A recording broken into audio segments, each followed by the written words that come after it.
Now it's time to prepare our tesserae for background purposes, and often this can be a range of different shapes, from triangles to squares to rectangles, really any shape that takes your fancy. But given that we're doing plates and we know how to cut up a plate, we need to make sure that things like the cheek is fully gone. So we've got reasonably not too fat to too thin, because it can make the work very uneven. So you need to decide whether you want it to have that look or not. So the best bit tool for cutting off the rest of the cheek, remember we talked about these folds here between the edge of the plate and the bowl part of the plate as the cheek. We want to cut that cheek off. These are awesome for cheek cutting. This is hard, some hard porcelain, it does it really, really well. So we can just cut those off.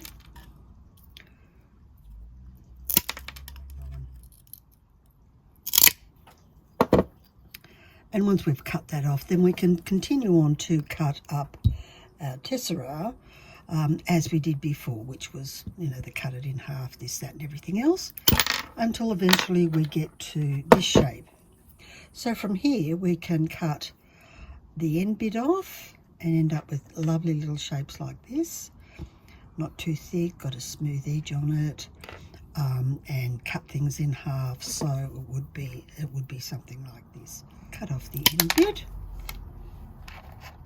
Then we have a piece like that which we can keep as a whole square, which I'm going to do for the red bits for his clothing, his shirt.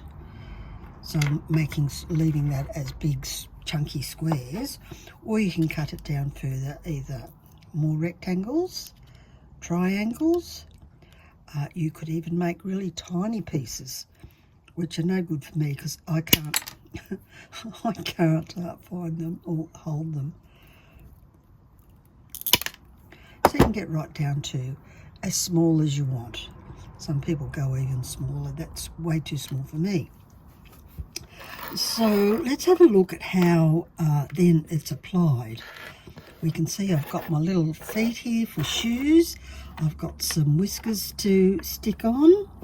And let's have a look at my approach for sticking on the background. I've just made a fabulous video without pressing go. So let's go again. Not even an outtake to be had.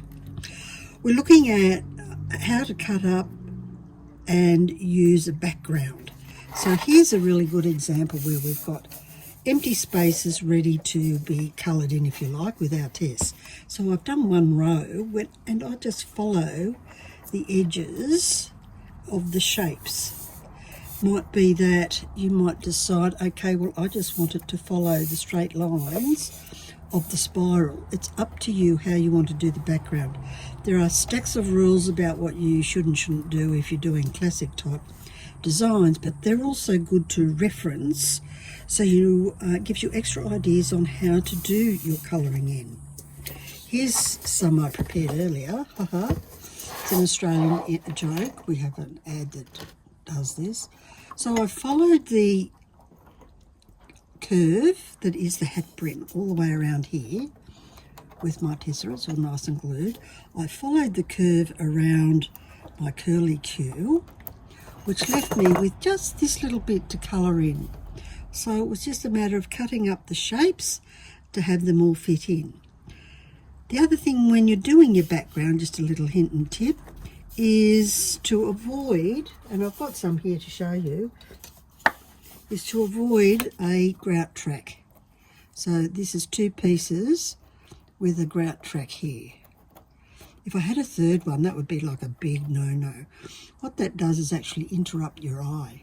So what you're aiming for is these overlapping here so that you don't have goat tracks when you're going around here, or grout tracks, or whatever it is that suits you. The other thing, just made it, otherwise I would have to move this, is don't have your test touching. Make sure you have space for grout. This could be wider, but there should be enough of this grout to fit into that space. You want about 2 mil as the minimum or the smallest bit, but really you want to go a bit bigger. So mine, these ones here are about 3 mil, which means I can use one of my cleaning tools should I need to do it. I wouldn't do it on this foam stuff, it's way too soft. But also where you've got bigger tests like this one and then shallower, there's a big gap in between, make a space so that you can ease your grout across. So it can be difficult when you're first starting off to do these really different or variations in height. So leave the space. There's sort of an unsaid rule, I don't know if it's a real rule or not, where your grout space should be half the distance of your tile. So if you're using 4 mil tile depth, then you want a grout line of minimum 2. My son, the stonemason, tells me that 2 is too small. You need it a bit bigger. The other thing is, will your grout stay in that grout line? If it's too narrow, it's gone. So really think about that. I hope that's helped you when you go to do colour in or do your background and decide what it is that you want to do.